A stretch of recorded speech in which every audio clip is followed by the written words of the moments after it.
You know, Dumb and Dumber 2 came out Dumb and Dumber came out in 1994. The sequel came out this year, so it's been 20 years. And the general consensus from our review to just sort of the overall fan response and the critical response was that they couldn't recapture the magic. And Right. you know, Roth, what's funny? What's funny? We both got to thinking and speaking about, has there really ever been a sequel with such a long gap in between the first film and the second film? And there have been a lot of sequels that have done that, but that have ever really worked. Yeah, and it's funny. I mean, this came up very organically in our office. Just like when has this been successful? Because we've seen more and more of that kind of experimentation happen over the last several years. Yeah. Certainly, Tron Legacy, there was a huge gap.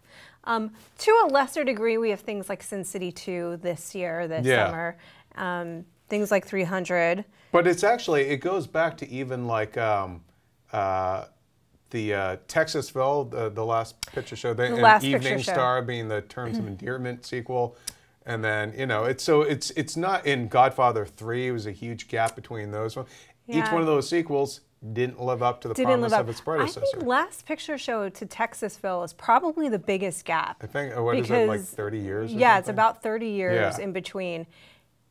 You know, it's funny because we put this question out to Twitter as well, or I did. Oh, well. And then shaking things up. I am, and we have some things that... Oh, Color of Money, that was another one. A Hustler to Color of Money.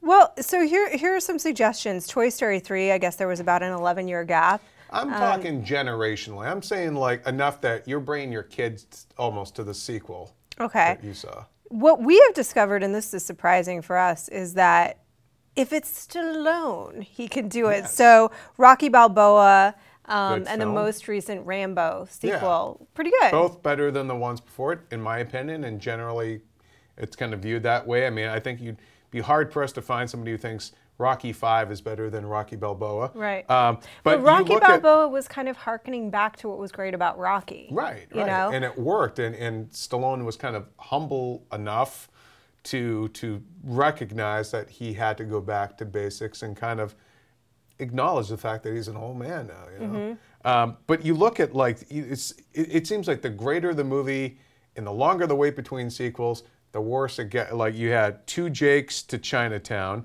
then Godfather 3 to Godfather 2. And we're not counting like the animated, kind of like the Disney sequel, direct-to-video And I think what's different about those movies is that there is a stasis in terms of the time period. When it's an animated character, it's not like, we have to reconcile Woody's now an old man. You know what I mean? Like, we're seeing Harrison Ford pick up the fedora and the whip again in Last Crusade. They've not aged. Right.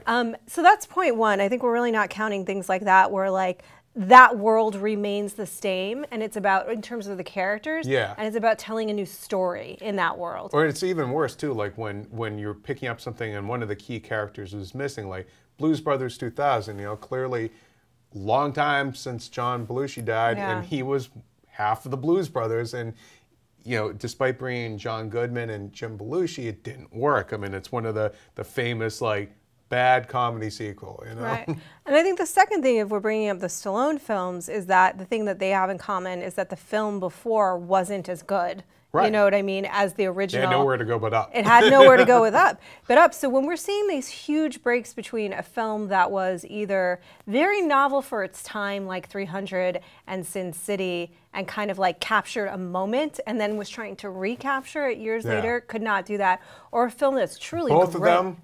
Yes? What do they have in common? Eva Green. And plentiful nudity. And which was Eva Green. And it only worked in one of those movies, even the power of Eva Green nudity. I would say that Eva Green's nudity always works. I'm not sure that it worked well enough to save the entire picture. Yeah, but certainly it works on its own. I would also say this, though, that the other thing, like you take a movie like The Godfather 2, which is truly a terrific movie. It's a great film. And it could have just ended right there, too. And well, that was the story. The story was about Michael, right? Yeah. Like it was about, and I know that they were trying to like put the period on the end of that sentence, but they've done so in The Godfather 2. So you take a film like that and put a lot of years in between.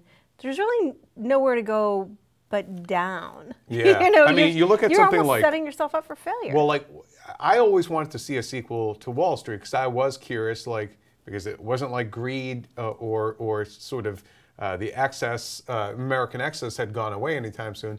So I was very happy that they finally made a sequel to Wall Street. I reviewed the film and I thought it was okay to good. It's not great, and I love the original Wall Street. And I think part of the problem was, and it wasn't Michael Douglas's Gecko. It was sort of the other characters that came around him, and the most awkward moment or the scene in Wall Street Money Never Sleeps is the scene where he runs into Charlie Sheen's Bud Fox at a party, and there was zero chemistry between them. And it was like, you guys did a whole movie together that rocked because of, you know, this relationship, and there was nothing there. But this is the thing. Wall Street was also, the first film was capturing a moment. It was capturing one moment and one aspect of American greed. It didn't update. You know, when it came back, it wasn't like, it was trying, but I don't feel like it truly tapped into what was really happening culturally in that moment, our day, in the present. You know, it was just kind of hearkening back to the same issues. Do you think, is there a pattern between, is it tougher, do you think, for a comedy to recapture what worked all those years later? You look at something like Dumb and Dumber 2, or even going through this list, like Odd Couple 2, I love the original Odd Couple, and then, you know, seriously, 30 years later, they brought those guys back for Odd Couple 2, and it's like bad. You know, they brought everyone back, and it didn't work. And then, or do you think horror movies kind of get a pass because, you know, they're all kind of diminishing returns horror sequels? So do we just expect less maybe from a horror sequel, even when there is a huge gap between them, like I think Texas Chainsaw and Psycho and all that? No, I mean, I think unequivocally, I can say as a horror fan that for me, Texas Chainsaw, the first movie, is a really great horror movie. Yeah. And I know there's people that like some of the sequels. For me, it sort of ends there. Like, that's a great horror movie, and then there's some that are okay. Okay. And the franchise as it continues on. I think that a horror is a different animal in a way, though, because like it is usually hitting on such specific tropes. Yeah. You know, and it's like a slightly different version of a roller coaster. We're there to like hit those same highs and lows for the most part. So I mean, you think it's then easier in to certain franchises still recapture a sense of fear rather than, you know, look at him still trying to be funny all these years later. Maybe. I mean, I think with horror too is that in the big franchises that we would think of, the Friday the 13th and Nightmare on Elm Street, they do get kind of goofier it becomes more about the fun than the fear, as it goes along. Interesting, yeah.